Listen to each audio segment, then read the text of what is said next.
I think she's very hypocritical as well in debates, where she'll accuse people of doing things and then do the exact same thing a minute later. Guys, what am I doing? What am I doing? What am I doing? What am I doing? Weaponize my audience. Imagine if she'd bothered listening to the intro, guys. She could have avoided making that really dumb mistake just then, just by listening to the intro. This is weird. Had a good night had a good birthday yesterday. It was good. But then, like, as I was falling asleep, I saw the streamer, Not So Erudite, was streaming. We've watched some of her stuff on stream before. She's in the Destiny orbit and blah, blah, blah. And so I was like, she seemed really disinterested in the stuff she was watching. She seemed really bored and disinterested. So I was like, hey, let's see if she wants to, like, watch some of my content and chat about the dissociadid stuff a bit. Because I know she's covered dissociadid in the past, and I believe quite scathingly. Yeah, she said she'd put it on the list, and I fell asleep. But I woke up to find out that she had indeed reacted to your boy last night for like 30 seconds or something. and then she watched the dissociated stuff, and I've watched it. I have pre-watched, half paying attention, but I was like, Jesus Christ. Like, in all honesty, I've not got the highest opinion. Not so, like, I've got a mixed opinion about her. I respect what she's doing within the space. I think she seems like a really hard worker and all the rest of it. I think there is a element of, I don't know if it's disingenuous or I don't know what it is. I think my issue with her is she's just not a very nice person. Maybe I don't know what it. I'm not exactly sure what it is, but just like Not So Erudite. Fairly large streamer, pretty massive streamer. I think she's got like 20,000 followers. Averages like 200 viewers on Twitch, but she simulcasts to Twitch and YouTube.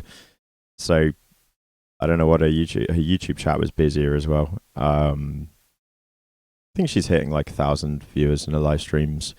Especially if she's chatting to Destiny and stuff, then she'll get way higher views. She's in that orbit. She's in that close orbit. Relevant content creator. She's also a mental health content creator. You know, she's in that sphere, more importantly. She's a psychometrist, or a psychometrician, or a quack, or a shrink. Or I don't know what she is. I don't know what she is, and there's a lot of, like, ambiguity around it, to be fully honest, which we might end up doing in some investigating into now, because I had been ignoring that sort of drama, but she's not giving me a very good impression. I've wanted to like her content for like a year now, and I've just not been able to like her content because she's not misogynistic, but she does spend, I'd say, 95% of her time talking about misandristic issues in this world. She is kind of men's right activist-y a lot of the time.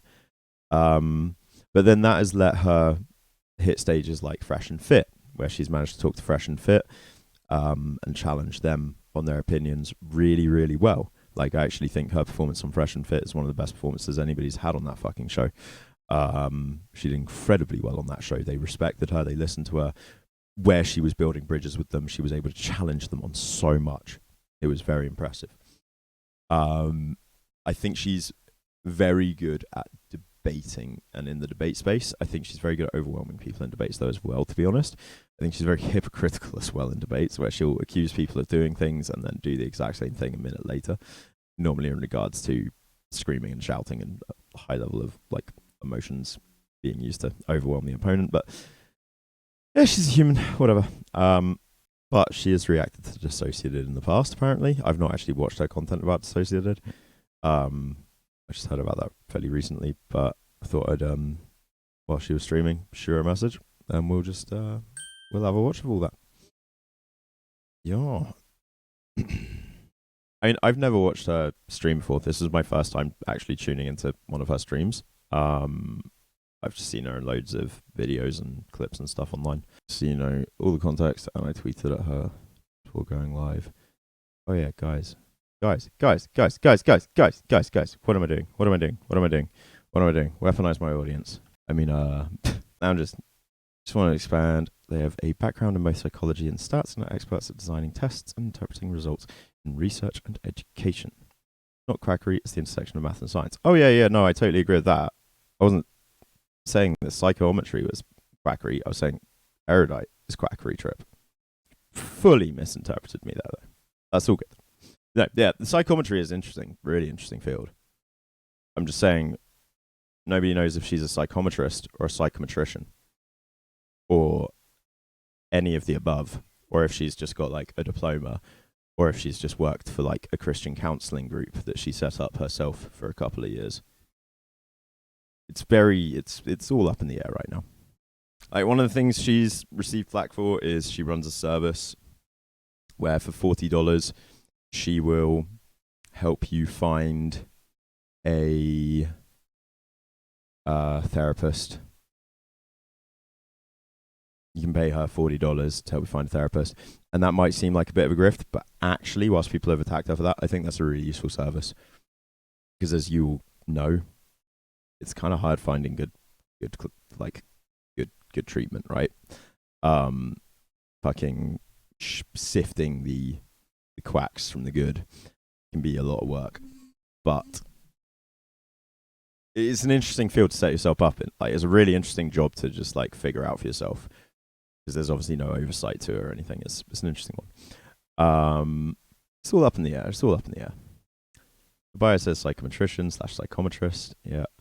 Now, one of those titles is legally protected. This is the other thing. One of those titles is legally protected in California, where she lives. But one of them isn't. There's just a lot of weirdness. Any mention of consent? Destiny, stop debating, lose a waste of space. And how about fucking go after this fucking piece of shit right here? I'm literally not allowed blue hair. With her 1 Oh, you can't see the chat, can you? Foods. Oh shit, you can't even see a chat. Fuck, I've got this set up awfully. You need to be able to see a chat. You need to be able to just read a chat. Read a chat. It's killing me. It's killing me inside. I'm not allowed blue hair. I'm trying to get rid of my fucking blue hair. It's happening. It's Destiny at home. Destiny 2.0. 1.7 million subscribers, who is currently making... I have been colouring my hair for way... I have been colouring my hair for way longer... Fuck off. I'm shaving it off, guys. It's going. I'm getting rid. An entire generation of young women, absolute fucking bait. To identify, even if you're feeling a little bit out of it. Feeling a little bit out of it, just make sure your partner's wearing jewellery. Just don't have sex when you're not dissociated. Why don't you encourage your audience to tell their partner no if they're feeling out? You're dissociating, and if you're feeling out of it, and if you're not feeling 100%, as somebody with sexual trauma, who this video is aimed for, physical intimacy after sexual trauma and abuse, you with somebody with sexual trauma, if you are not feeling 100, you need to stop. That's all. That's the advice. Done.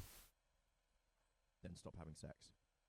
You should not. Some people who experience things like this immediately go into a dissociative state when they need to use the word no or stop. Some people immediately go into a dissociative state when they need to use the word no or stop. She's skipped through. She's just skipped through to like the 5 or 6 minute mark.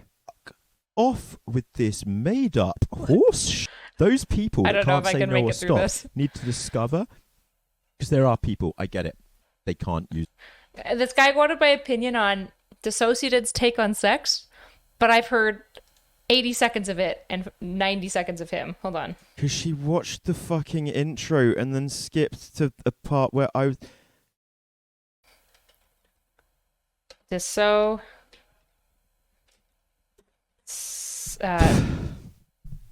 Sexual consent. Does he have the original video? No.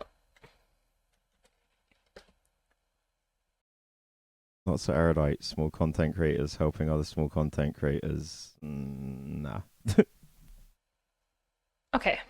Hello everybody, welcome back to another video by Dissociadid. Today is going to be a little bit of a different video. When it comes to things like physical intimacy, it's kind of a taboo subject, right? I think that's dumb, I think that's stupid, I think that needs to change. I think that by making discussions around physical intimacy and especially safety around physical intimacy, when we think about how many people, especially women, are subject to sexual violence, it's regular. The numbers are huge. I don't know why it isn't being talked about and why the healing and recovery side of things aren't being talked about. I think that it's definitely being talked about all the time. Constantly people are, oh, I hate this line, it's so common in all like people who don't do a ton of social commentary but are like dipping their toe into it, where they're like, nobody's talking about this thing, and you're like, yeah, people are definitely talking about it.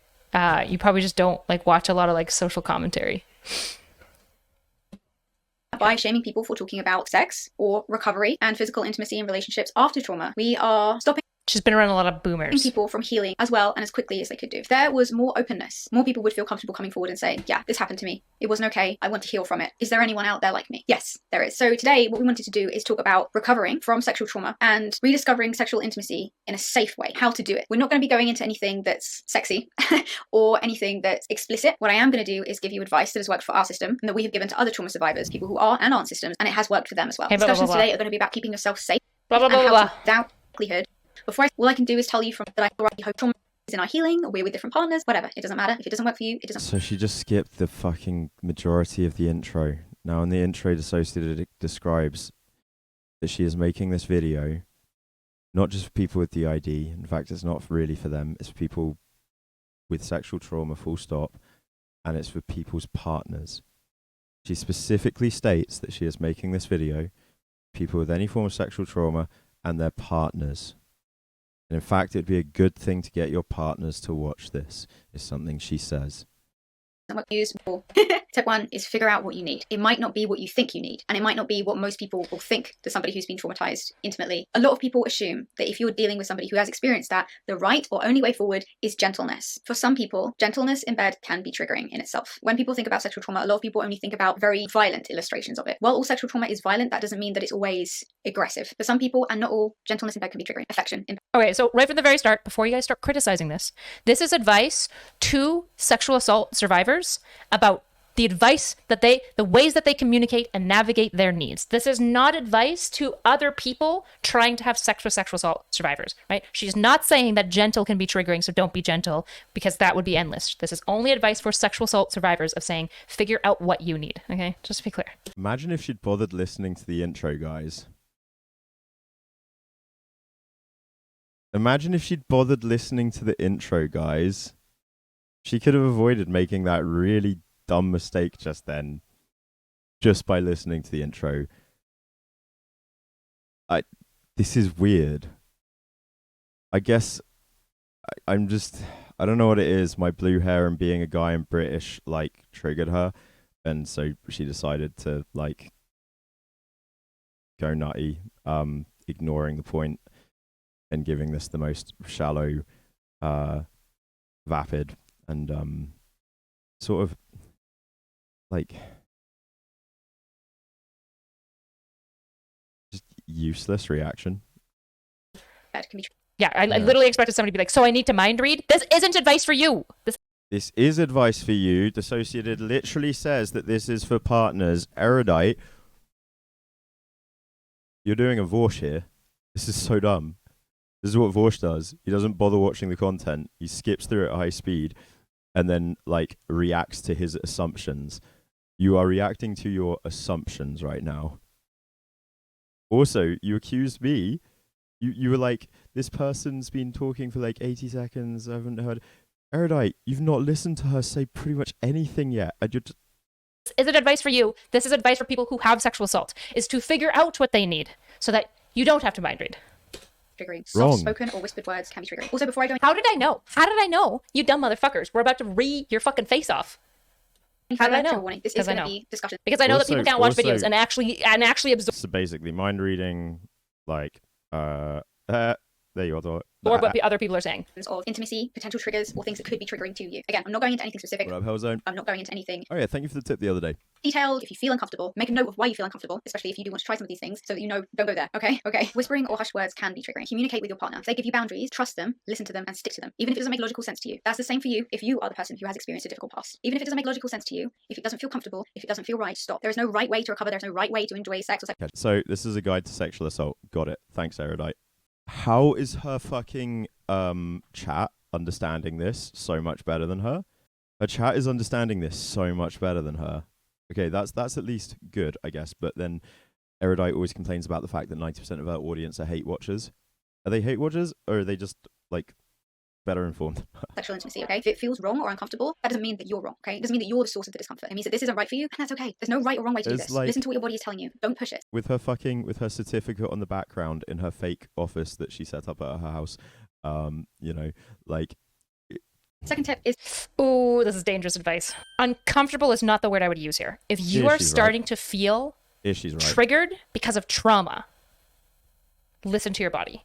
Uncomfortable is not precisely the same thing.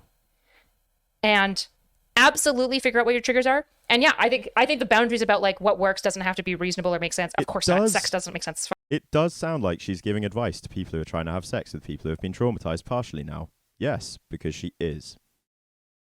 Fucking gross and weird. You guys do weird shit. No accountability advice. Just like your desire to have her wear a diaper.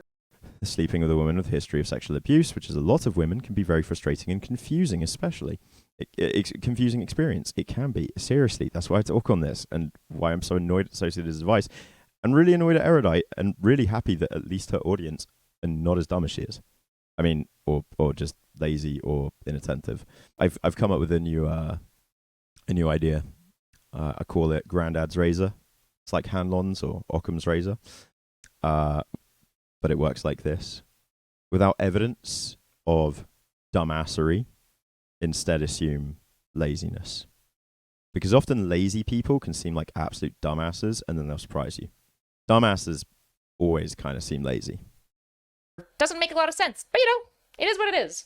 Decide on safe words and hear me out. Just hear me out, because I know where some of your thoughts are going to be going, and I promise, just hear me out, okay? Decide on safe words. Yes, even if it's just foreplay or roughhousing or if it's just vanilla. So many people assume the safe words are only needed or used for rough sex or BDSM or pre-negotiated scenes. That's not true. If communicating something is difficult for you or a challenge for you, safe words are a great way to be able to get that information across with 1 or 2 words. Even if you're in a triggered state, even if you're in a flashback sometimes, 1 word is all you need to remember, and your partner will immediately know upon hearing it what it means, how you're feeling, what to do next, and how to keep you safe, and also the level of urgency that's required. Some people who've experienced things like this immediately go into a dissociative state when they need to use the word no or stop. Some people feel extreme guilt for saying no or stop. Some people are scared to say no or stop because it's been ignored so many times in the past. Safe words can help you get around these issues. A really great and effective example that I would recommend using is the traffic light system. Imagine a traffic light if you're driving in a car, kind of one you see on the road. There's the red light at the very top, the amber, orange, yellow light, and the green light. We all know what all of those mean. For most people, you won't even have to think about it, and that's what you want. You want an immediate understanding without somebody having to be like, what does that word mean again? Or why are they saying that? What does that mean? You need something that's going to be an immediate red. Shit. Okay, stop everything now. So red is to stop everything immediately. Yellow or orange or amber or whatever you want to call it, you decide that with your partner, means slow down, warning. It can mean check in, it can mean change the subject. You discuss what you want this to mean with your partner. Green is for carry on, everything's safe and okay. Safe words and systems like the traffic light system may have been originally created for other purposes, but that doesn't mean that they can't be adapted for use outside of an intimate or sexual context. For example, you can use safe words in your daily life. You start to dissociate during a conversation and you're unable to communicate that you're getting triggered, or maybe the trigger comes on way faster than you realize and you're not prepared for it. Just say or type red and your partner or whoever you're speaking to knows immediately that you're triggered and that something needs to stop now.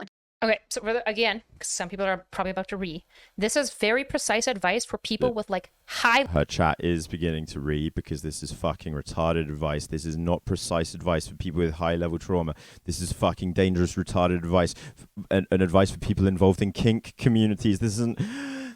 levels of trauma. So we're not talking about people who like feel uncomfortable and nervous sometimes. We're talking about people who have experienced sexual assault to the level that they... Nah, you show up in a chat, Twilight. You do show up. It's just she was ignoring you. They are actually, like, to some degree, diagnosable with trauma. When you're dealing with somebody with that type of history, a whole bunch of extra, like, care is... Yeah, it's like I have to deal with her trauma, and it's her responsibility to get over her trauma. Yep. I'm 100% not prepared enough mentally or mature enough to handle a relationship like this. Yep. Good on them. We've got DID in their advice is incredibly harmful. You're there. Is needed, which is like, if that's not something you're comfortable or willing to do, then this is a reason why you wouldn't get into a relationship with these types of individuals, right? I'm not reading, I'm going to assume before any of you are like, well, go to therapy. Do you think this bitch don't tell you to go to therapy? This bitch don't tell you to go to therapy. This bitch tell you to join fucking online communities and self-diagnose. Fucking dumb fuck.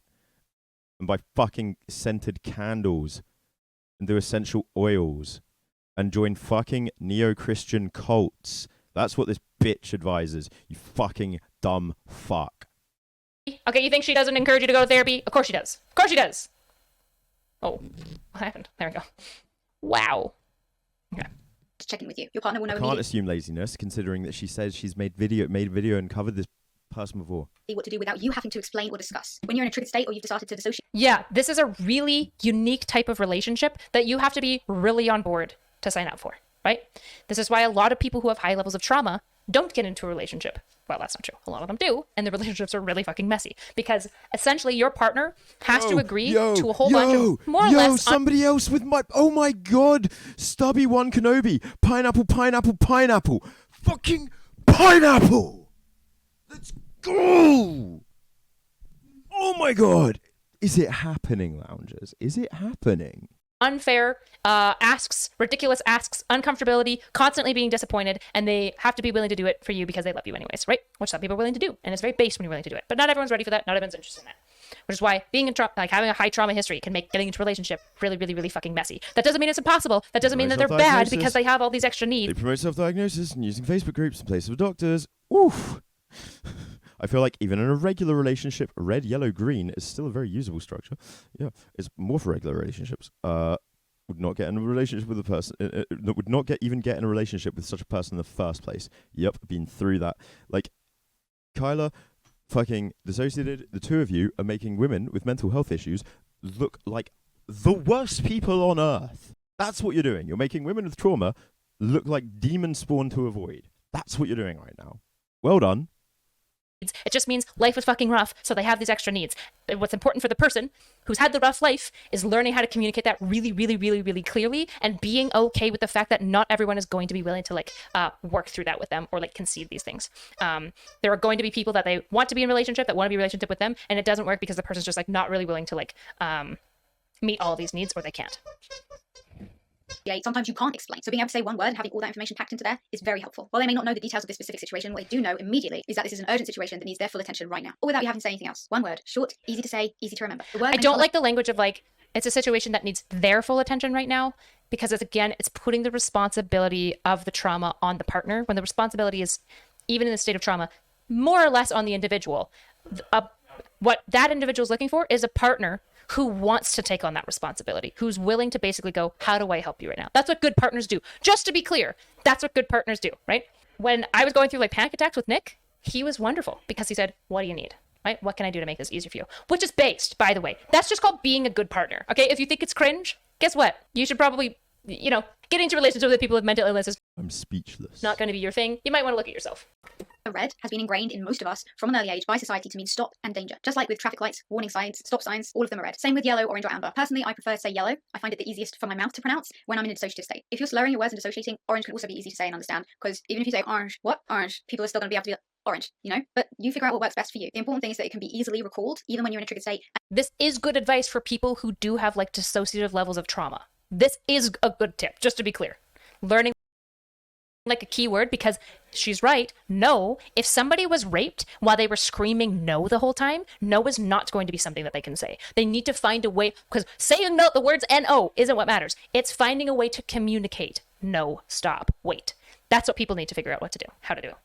And easily understood by somebody else. Usually if you're in a situation where you feel like something is getting a bit close to triggering you or a bit uncomfortable, you have to stop and explain. I'm feeling uncomfortable right now because XYZ, this is what I need. Maybe we could do this, that, and the other just in case. With safe words like yellow for slow down, warning, reassess, change the subject, you don't need to do any of that. No explanation needed. That means there's no risk or low risk of triggering yourself further by thinking about the situation that is triggering you in the first place. Your partner will immediately know what's going on and should react accordingly. Always discuss what each word means and what response you need when you hear someone else say them or when you said them. Another tip is that before you get into the bedroom, before you do anything sexual, experiment with positions in a safe and non-sexual manner. Fully closed, just It's Not So Erudite is a much larger content creator than me. She has 37,000 subscribers on YouTube. She's got 20,000+ something followers on Twitch. She averages about 1,000 live viewers during her live streams. Or no, maybe I think 200 to up to 1,000 on a good day. But on her live streams, and she started reacting to my reaction, and then decided, instead of supporting another small content creator, to just go straight to dissociatids, and then just entirely miss the point completely the entire time and ignore everyone in her chat trying to point out to her that she's missing the point. Just completely missing the point. Almost like purposely missing the point. Positions, no heated atmosphere, no sexy stuff, nothing, just normal vibes, safe, just positions. If you feel fear, discomfort, start to shut down or dissociate or panic, do not try and do that position in a sexual context. If you're reacting like that to that position outside of a sexual context, it is likely going to be a trigger for you. Don't push yourself to explain or remember why. The thing I would add is, okay, all of this is fine enough. It's a little extra prudent, but it's wise. If you know that you're about to be like super triggered and you can't handle this stuff, be as prudent and careful as you need to be so that like you're not causing somebody to accidentally sexual assault you because you've dissociated and they don't know what's going on, right? That's the worst case scenario. So if you need to do all this, that's fine. All I would say is, if it's uncomfortable to you or like stresses you out, but it's something that both of you might eventually want to get towards, you can. Just because it's uncomfortable now and distressing now doesn't mean it always will be, right?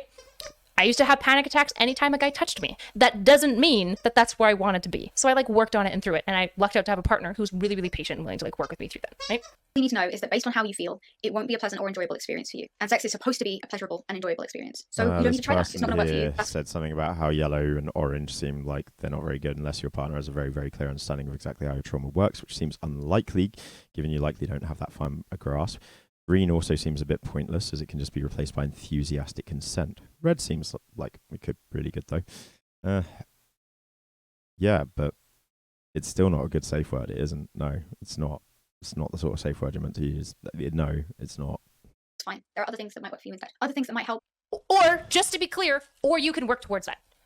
Anything is redeemable. I hate the trauma approach where it's like, if it stresses you out once, abandon ship, cannot process, it can never be in your life. It's like, do not let your trauma run your life like that. If it is distressing, though, work through it, right? Do the process of working through it. Might be music in the background to help keep you grounded. Make sure you've got preset playlists, and it doesn't have to be sexy playlists or whatever. Music that you know is grounding, that is familiar to you. So that if you do start to dissociate or get a bit confused, or if you have the IDO OSDD, you start to feel switchy, you have familiar sounds in the background. So you can be like, I know that sound, especially if it's a positive trigger for you to keep you in the front if you do have the IDO OSDD, to help avoid other alters switching out during that intimate time. Oh, I hate OCD being like, we also have a... No. Stop. No. I hate that she's including OCD with DID. That's like actual stolen valor. No, stop. Sexy playlists or whatever. Music that you know is grounding, that is familiar to you. So that if you do start to dissociate or get a bit confused, or if you have the IDO OSDD, you start to feel switchy, you have familiar sounds in the background. So you can be like, I know that sound, especially if it's a positive trigger for you to keep you in the front if you do have the IDO OSDD, to help avoid other alters switching out during that intimate time. Oh, I hate OCD being like, we also have a... No. Stop. No. I hate that she's including OCD with DID. That's like actual stolen valor. No, stop. OCD has its own unique problems, but it's not having different personalities fronting. That is a very unique thing to DID. It can help you feel safer because, like, I know that song, where am I? Or I know that song, that's a safe song, I'm in a safe place, I'm okay. However, if listening to music or having background noise makes you dissociate, don't have it on in the background. For other people, looking into or recognizing faces can be an issue. If you are in a position where you're face to face with somebody, grounding. You want to know about grounding, by the way. We have so many videos on them. I'll link them in the description box below. Yeah, if you're in a position where you're face to face with somebody, if you start to dissociate or start to get triggered, I know that for us, one of the first senses to go is sight, and it might get quite blurry. And if it does get quite blurry and you're in a triggered state, your memories might start superimposing someone else's face over the face you're actually seeing. A memory. What you need to be able to do in that situation is be able to identify the person in front of you.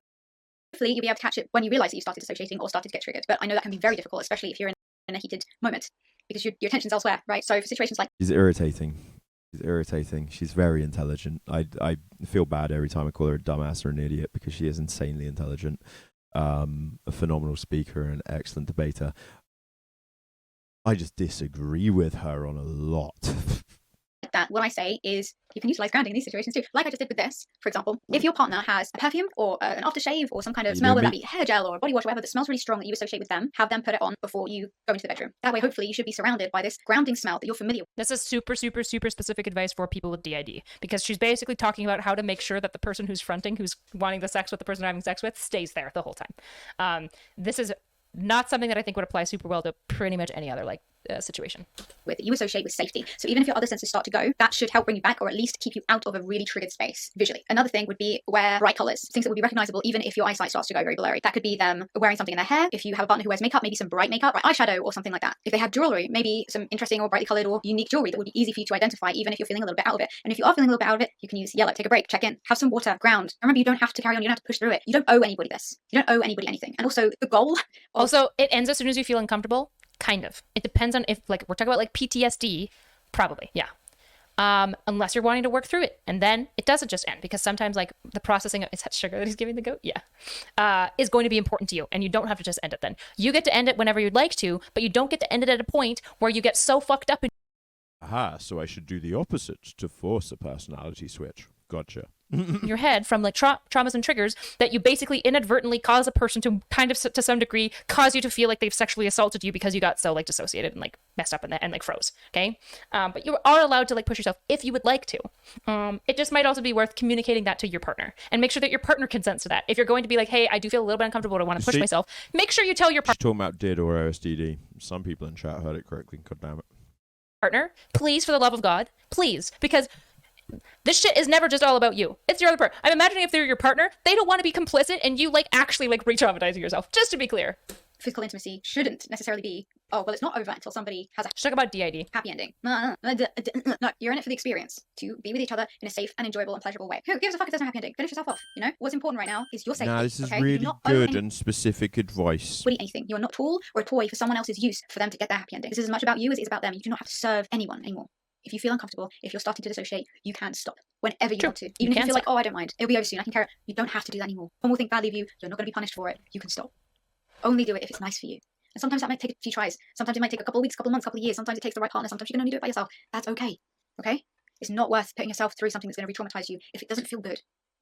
It's supposed to feel happy, not just physically good. If you don't feel happy, forget what your body is reacting to. Your body can give you positive sensations because the right buttons are being pressed. That doesn't mean that you're enjoying it. It doesn't mean you're happy. God, she's friends with ABBA, of ABBA and Preach now.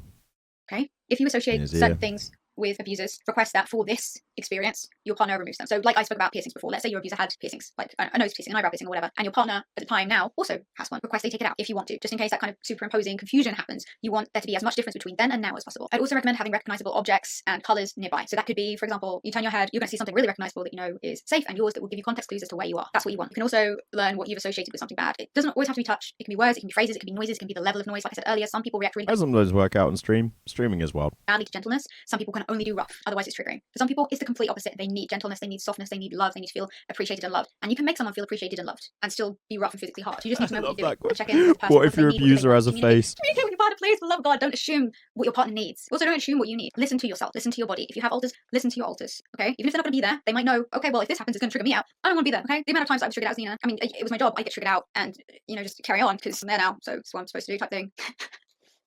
Things I've learned, how I learned, you know, what's safe and what's not, and talk you through it as a trauma survivor. Again, she's talking about sex pertains to me and my experience in about this. There's more advice I can give. I can even give specific advice for specific traumas if you need that. If nobody wants this, if it's not helpful, you know, having to go through it by yourself, you know, you've got someone guiding you. Someone, oh my gosh. please let me know what kind of video. Feel free to study my community. Videos, let me know what you want to be, feel whatever you want to feel. You don't owe anyone anything, ever. You don't have to follow the same programming. You're more than everything that they told you you were. You're allowed to talk. Please put. And have you watched the video I uploaded a few weeks ago where I talk about my own shit? That's probably the easiest way to understand me. And the eggs back in the chicken's butt. About it. You're allowed to do it. You're allowed to not do it. You're allowed to never talk about it if you don't want to do it. Or if you don't want to speak about it, that's fine. If you don't want to do it, that's fine. If you want to, that's fine. Whatever you decide to do, the important thing is that it's your choice. And you have a right to choose. It's your body, it's your mind, it's your experience, it's your relationship, or not. Sex shouldn't be a punishment. Or a weapon. Humans aren't livestock. You're not a trade. You're not an asset. You're a human being. And you deserve to choose what to do with your own life. And you're going to be fine. You are. You're going to be fine. And you're not alone. There are so many people who've been through things like this. To various levels, extents, degrees, situations, people, groups. You're not on your own. And you don't have to figure it out on your own. You don't even have to decide what you want or what you need on your own. You're allowed to be confused and conflicted and hurt and upset. You're allowed to be sure and confident. And you're allowed to go after what you want. You're allowed to experiment with what you want. What feels safe, what feels right, what feels exciting. You're more than your past. You're more than what other people did to you. You're more than what you survived. And I know it doesn't go away, but there is more, different, better. If you want that. If you don't, that's fine too. You're not broken. There's nothing wrong with you. You're loved and supported and cared about. Find somebody who makes you feel and believe that. Preferably yourself. Plus, love everybody. Bye. Getting cult vibes. That's like fine enough. Like the end stuff, like I don't know, it's a little bit cringe, but I think it's what like trauma survivors need to hear because there's so much like guilt. It is the type of language that I would use if I know that I'm talking exclusively and specifically to like trauma survivors. So like, well, we might be like, that's a little like unsophisticated and like, just like, it's like, you know, come on, sex isn't just about what you exclusively want and that's it, end all be all. But it's like, in the case of somebody who has like sexual assault, like history, sometimes that can be like really... Everyone will recommend the wanted self, yet nobody bothers talking about the truth there, do they? We should watch her video on dissociated, shouldn't we? Important to hear because there's such a like strong bias that like that's not the case, depending on like the type of like sexual assault experiences that they've had. But I don't actually think that like sex is like just about what you want. It's usually like a negotiation, but obviously like don't do anything that actually makes that you like actively do not want to do. Particularly because if you're with a partner who loves you, they probably wouldn't want you to do that, right? And if you're with a partner who would want you to do things that make you really, really uncomfortable, that you really don't want to do, that might be like worth reevaluating the relationship. So the entire time that she's been watching the dissociated stuff, she's also had this person, this wild man doing like wild mountain cooking. Her stream that day was, yeah, pretty. It was a mess. Sex shouldn't just be a weapon in an exclusively sexual manner. Yeah, very nice video, but for the people who really need it. But for the people that really need it, it seems good. Yeah, it's a very niche video. That's a really good way of saying it. Like, this isn't advice that I would give to, like, the average person. So that's going to be the issue you run into, like, stuff like this is, like, who's watching it, but it's a DID video, so it's pretty clear who's watching it for the most part. God, she got paused on you subscribing there. Oh, what the fuck is... She was talking, and this is all reaction to you subscribing. Like, the average person. So that's going to be the issue you run into, like, stuff like this is, like... who's watching it, but it's a DID video, so it's pretty clear who's watching it for the most part.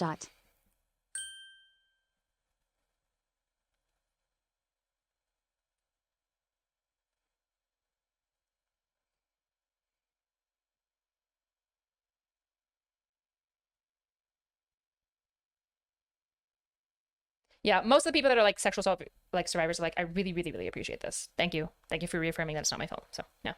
This is the thing, like when you're dealing with trauma, you just do a lot more hand holding. You have to do a lot more mind reading a lot of the time about like what that person might be feeling. And if you're somebody who like cares and loves somebody, you're usually willing to do it. And if you're not willing to do it, that's okay. But you don't get to shit on people who do need that, and you don't get to be mean to people who are willing to give that. That's just cringe. That's just like unironically your stuff where you like think being kind to people is like cringe. I would say not just being kind, but being exceptionally kind. I'm glad you stopped watching at Destiny at home. That would have taken a lot longer. Yeah, that's a little bit rough. All right, I think that's gonna be my show. Thank you, Twilight Rain. If you guys enjoy the show, make sure to support it. It's almost midnight my time, so I'm gonna get going on. Pixel's going their own way. Thank you again for the support. Ty's using Muddy Creek water. I know, every time he goes to the creek, I'm like, I hope you're testing. Like, I hope he's tested exactly where he's pulling from to like check the quality of the water. He is boiling it though, so it's probably like a little bit safer.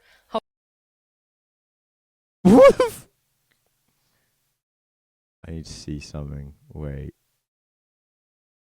That was such a weirdly intense reaction to you subscribing. She just like fully froze and then got mad and ignored you and then was like, fuck, I have to thank her or else people... That was so weird. She didn't even say the name of my channel. She didn't even say the name of my channel or the name of the video that she was watching. She didn't do either. Am I salty? Yeah, I'm salty. Birmingham Destiny! Birmingham Destiny! London Steven! But, yo, guys, at least now when I make content, you can be like, oh, it's that. Just, like, refer to me as, like, Bizarro Destiny or, like, British Destiny. There we go. We're just gonna run with it. We're just gonna run with the Destiny at home or the British Destiny meme. We're just gonna have to own it. That's what we're gonna have to do. And that way he'll finally know. That way Senpai will finally notice me. Anything for Senpai to notice me.